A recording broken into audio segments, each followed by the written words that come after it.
Splurge or save. Putting your dollars towards what's really important. The shocking video coming up next.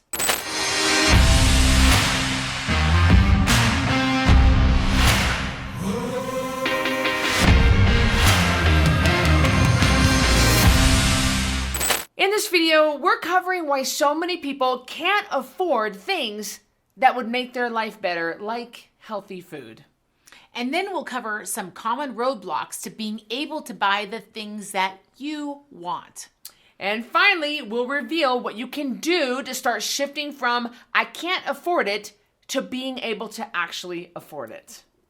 If you're under the impression eating real food is expensive, well, we get why. Some of it is compared with cheap, low-quality versions that you can buy in a box or a can or a package. But before you dismiss this splurging on real food, well, consider this. Food is your body's fuel, and what you put into your body impacts how you feel mentally and physically, and how healthy you are, and sadly, what health problems you develop and whether you might gain weight. If you're giving yourself cheap, low-quality processed foods just to save money, you're setting yourself up to spend a lot of money on healthcare costs later on. This seems very black and white to me.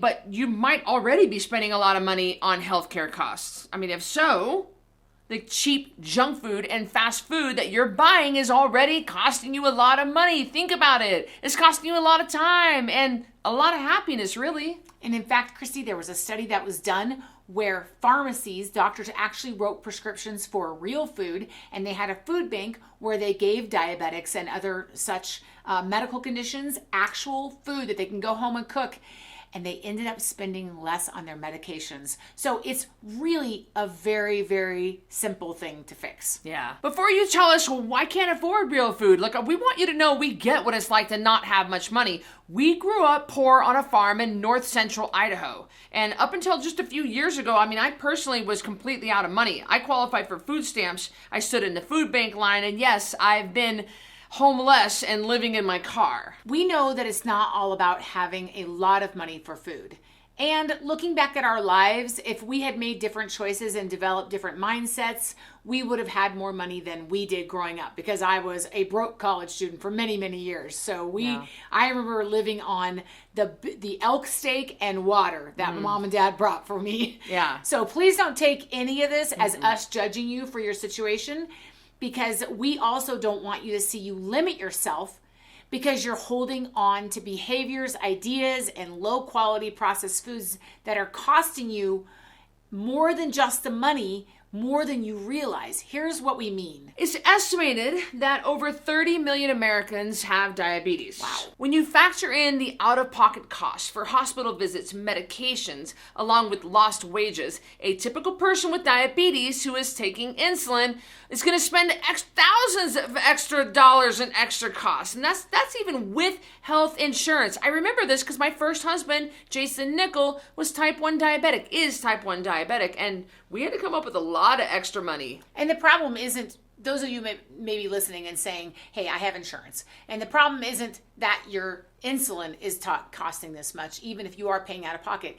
It's all the extra things that come along with it. It's sometimes the lancets, the needles, the testing kits. It's if you have a surgery, you're going to need special care because you're going to take longer to heal. You might need different antibiotics. You might need wound care. You might need help with a lot of different things. What if you lose a toe or a foot?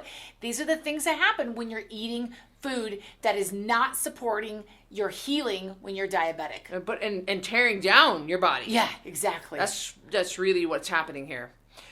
Before we go on in this video, push pause on the video and comment below, are you dealing with this? Are you dealing with the mindset that eating good quality food is costing you more money? Or are you kind of starting to see what we're talking about? That it might cost more money, maybe, in some cases up front, but it's saving more in the long run, or vice versa. What do you think about all this? Comment below. On my nutrition program, the Code Red Lifestyle, we eat real food, drink water, and sleep to take care of ourselves and lose weight. One other thing I want to put in here is that the companies that make junk food, the companies that make processed food, the companies that make fast food, they want you to think it is so expensive to go buy chicken and broccoli. They really do want you to know that. There's no money in healthy people. No, they want you to think that you spend, okay, back in the day, a Whopper was $1, and I don't think it's that way anymore. And the dollar for the Whopper is not only the fact that you're eating food that has absolutely no nutritional value, it's going in your body, it's coming out, it's actually damaged my system when I took it in as a broke college student.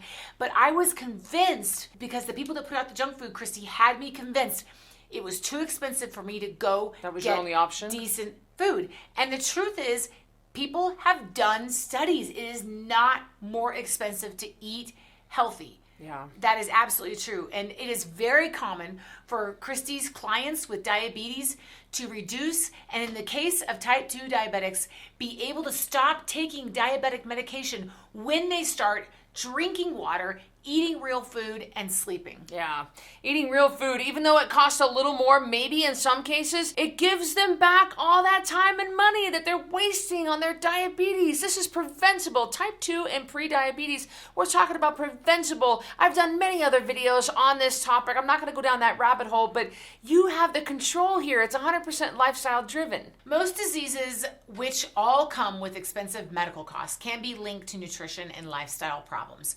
Change your nutrition and your lifestyle to reduce or eliminate these costs, and you're going to save a lot more money than you would ever actually spend on real food. Mm-hmm. Don't fall for that lie that eating healthy food is expensive, like Carrie was saying. Food companies want you to think that, so you keep buying their cheap food. Like, you addict a customer, you have a customer for life, right? I mean, that's contributing to your weight and your physical problems. Not eating healthfully is what is expensive. It costs you time with your loved ones, time doing the things you love, and quite frankly, and sad, time on this planet. Yeah, and time's the one thing we can't get back. Ooh.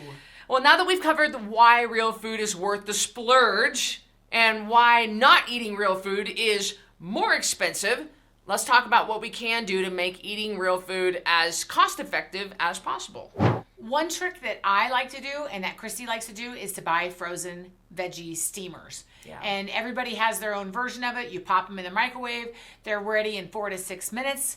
And most brands of veggie steamers are flash frozen. So they've gotten all their nutrients, meaning they pick them and freeze them right away. Mm-hmm. A lot of people think that buying fresh veggies, and guys, I've done other videos on this. You can look up on my channel. They think that buying fresh veggies is better than frozen veggies, but actually studies have shown that by the time they're picked, to the time you actually eat them, you're looking at a good 9 to 12 days, and that's a long time for them to lose their nutrients. But with frozen veggies, they truly are flash frozen. With fresh veggies, with fresh produce, it's going to sit in room temperature for days on end, and it's just going to break down. Frozen veggies are also available at a much lower price than fresh, so really, truly, you get more bang for the buck. Buying your real food in bulk can also make healthy eating more affordable for you. Obviously, you'll want to make sure you don't buy so much it goes to waste. That doesn't make any sense. But unlike low quality processed foods, real food actually spoils. Yeah. It's not shelf stable. No. You can prevent this by not buying more than what you can eat before your food actually spoils. And you can prevent it by freezing the food. You can also prep it in ways that keep. Canning. Yeah. I love to can. Or like that, what's that shrink wrapper thing? I know exactly what you're saying. Pack, the vacuum seal. Miles does that too. If you need some help figuring out which real foods to buy that will help you feel full, feel better, and even lose all the weight you want, check out Cristy's 10-pound Takedown 30-day weight loss challenge. Yeah, you can lose 10 pounds in 30 days with just real food, water, and sleep. I know that sounds like it's too good to be true, but we've had literally at the time we're recording right now, we've had almost 70,000 people come through the program, and they've been able to lose weight and take their life back with just very simple rules. And we're going to track your water, your weight, and your sleep each day because that is the biggest thing here. And this is going to help you save money on food because you're eating food that fills you up. You've got to try it for yourself. I mean, really. Cristy, we have had many rebels that have added up their food bills before and after. The problem is that when you're eating junk food, not real food, right, you may initially spend less money, but you have to get more volume so you feel full. But when you're eating real food, maybe you're buying an avocado that costs more than a Big Mac, but you can't eat that many avocados before you get really full. You get more bang for the buck. You're getting more bang for your buck. Yeah, you're going to learn all of this on the 10-pound takedown. We're going to talk extensively. In fact, I come live to you every single day, and I teach you something new. It's about learning, but it's also about unlearning. And Carrie comes live to you too. I've got it linked up below. Check that out, and we will see you in the next video. But you may be spending a lot of money on healthcare. Oh, my fault. All right, I was trying to be clever. If you factor in the out-of-pocket costs for hospital visits, medication, along with don't fall for that. Buying your real food. Is it denaturization? No, hold on. It's called oxidation. Oh, it's called. Oh no! It was right in my mind when I was thinking about it. It was right on the tip of my tongue. Darn it! Well, I can't say it now. Okay.